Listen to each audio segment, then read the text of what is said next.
These are snap judgments, but here's a bold prediction. Ohio State has the most athletic group of linebackers in the country. Ooh.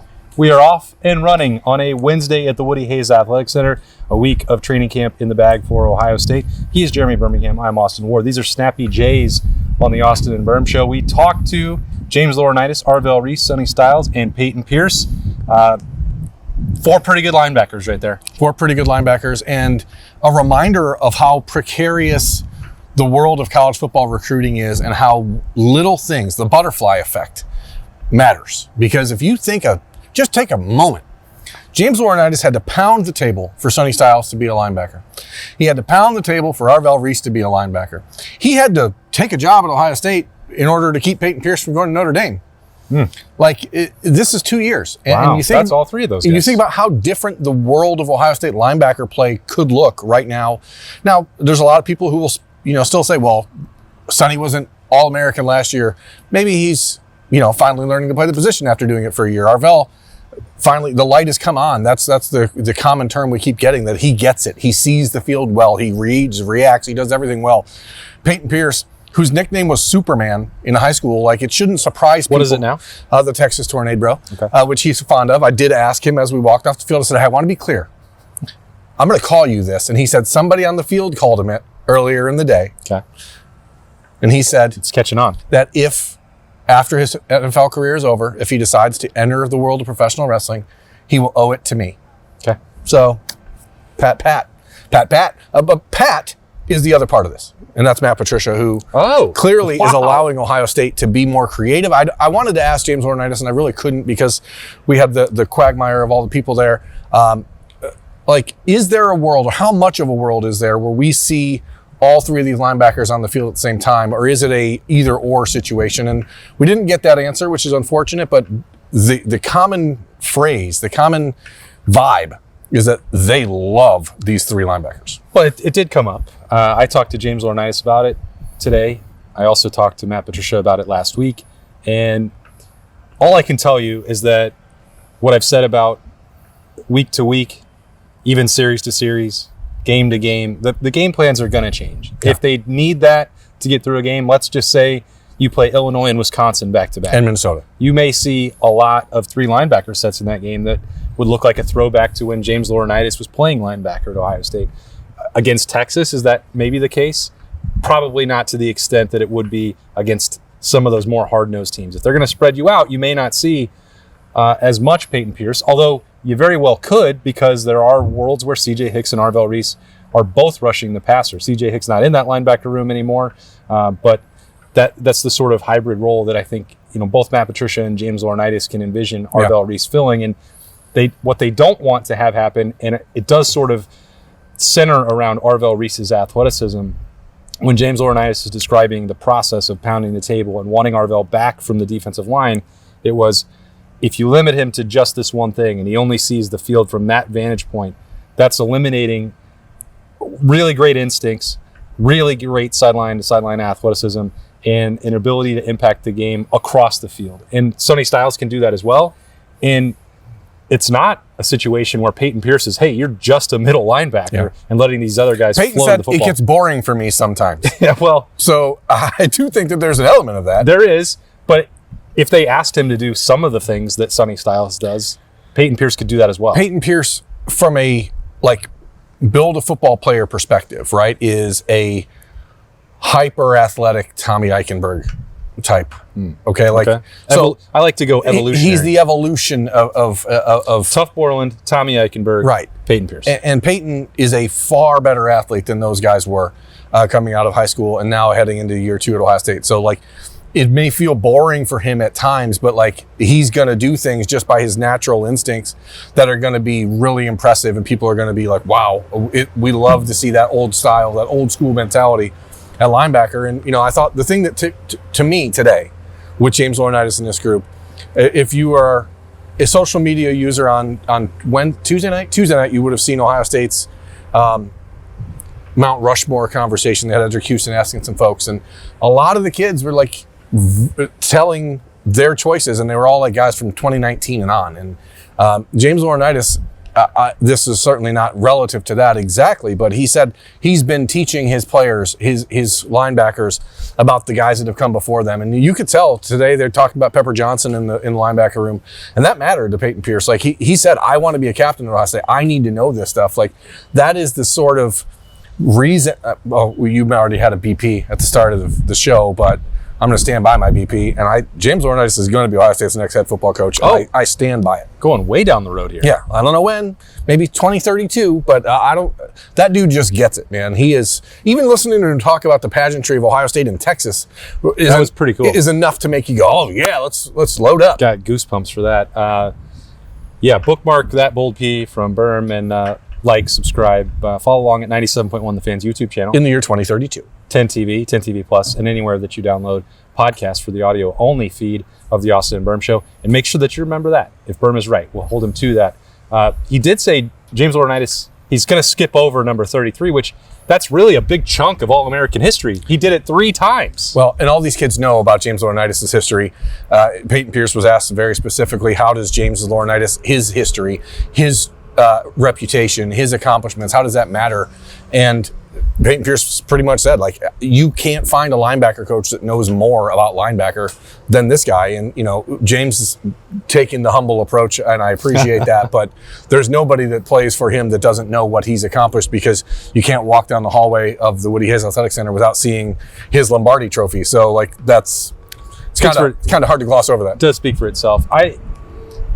Another bold P that you've already made, Berm, is about Arvell Reese and being a Buckeyes finalist or winner. I don't know how bold your prediction actually was. I can't recall. All I said, he's going to be a finalist, and he's going to be the second Ohio State player picked in next year's draft. So, obviously, that's lofty expectations coming from you. But when James Laurinaitis or Sonny Styles or Peyton Pierce are talking about the things that Arvell Reese does and can do physically, in addition to how he's coming along mentally and eliminating the mistakes and seeing something wrong on one day and immediately correcting it for the next day, this may be the highest consistent level of praise that I've heard from a group of teammates or a position coach about one particular guy.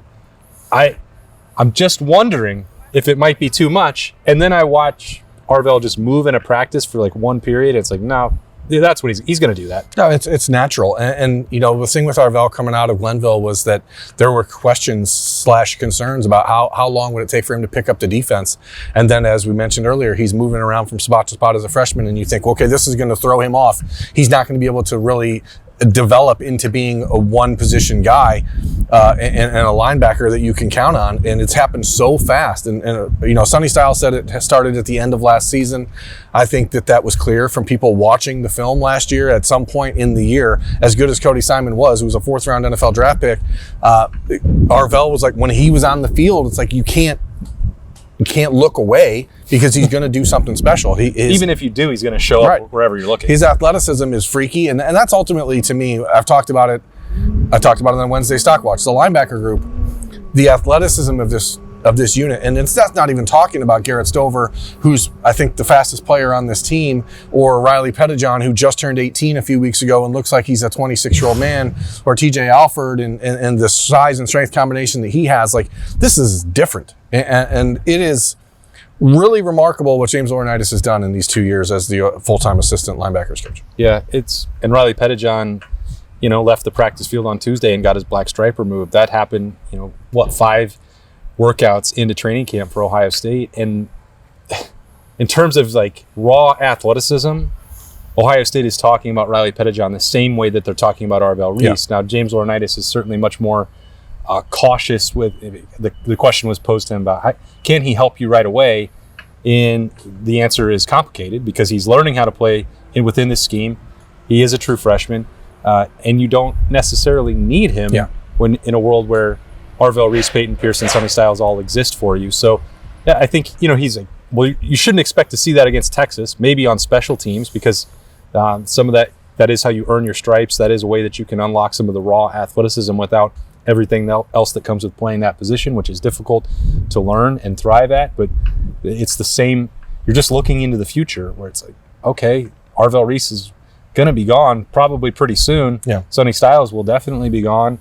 And then what does the future look like? And Peyton Pierce, Riley Pettijohn, Garrett Stover, And whatever happens with TJ Alford, that's... Well, then you have Sincere Johnson in the class of 2026, who's a 6'4", 245 pounder who runs like Arvell Reese, or CJ Santa down the road at Olentangy, who's a 6'3", 235 pounder who runs like Peyton Pierce. Like this is not a train that's slowing down for James Laurinaitis. This is picking up steam. And I asked him point blank, I said, we've joked and kind of mocked the idea in the last few years about this being a safety-driven defense. And like, is there pride in turning this back into a linebacker-driven defense? Because Ohio State historically is a linebacker-driven defense. That's the fundamental point he's trying to make, talking to his players about all the All-Americans here. And, he said the one thing that they're deciding to do this year, and he gave praise to Matt Patricia for it, is we're just letting our playmakers, our best players, be on the field.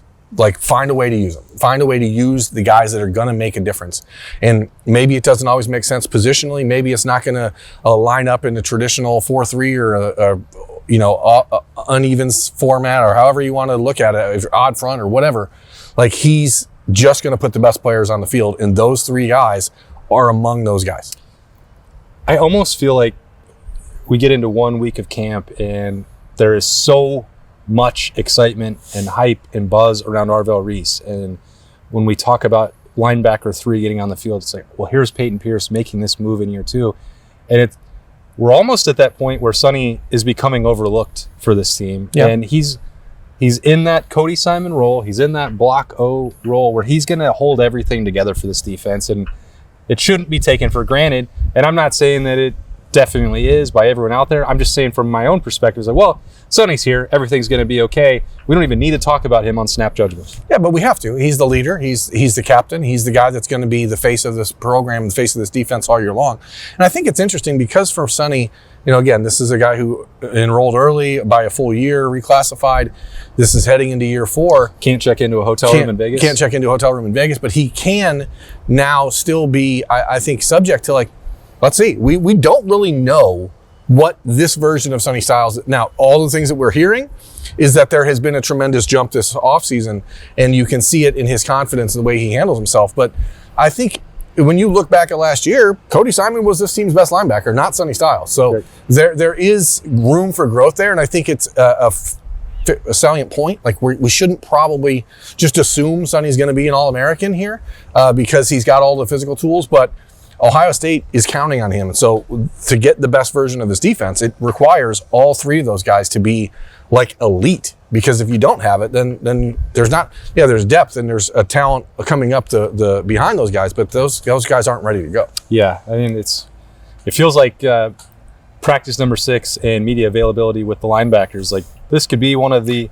easiest snap judgment days that you can have. James Laurinaitis just gets it. Yeah, and it is really like, if you ever wonder what it's like as a recruit, why would you choose one coach or another? Just find the James Laurinaitis press conference from today on the internet somewhere and just listen. The guy gets it. The guy flat out gets it. Yeah. I guarantee that Fox will be looking for that interview themselves so they can put that into the trailer for the game, because it was everything you wanted, and James was part of that high-profile non-conference matchup 2 decades ago, and he very much wants this group of silver bullets to turn these games another way for the Buckeyes. That is fast approaching August 30th. 6 practices now in the bag at the Woody Hayes Athletic Center. Great to catch up with those Ohio State linebackers and break it down with some snap judgments on the Austin and Berm Show. He is Berm. I am Austin. We'll be back on Thursday with 3 things on the beat. We'll see you there.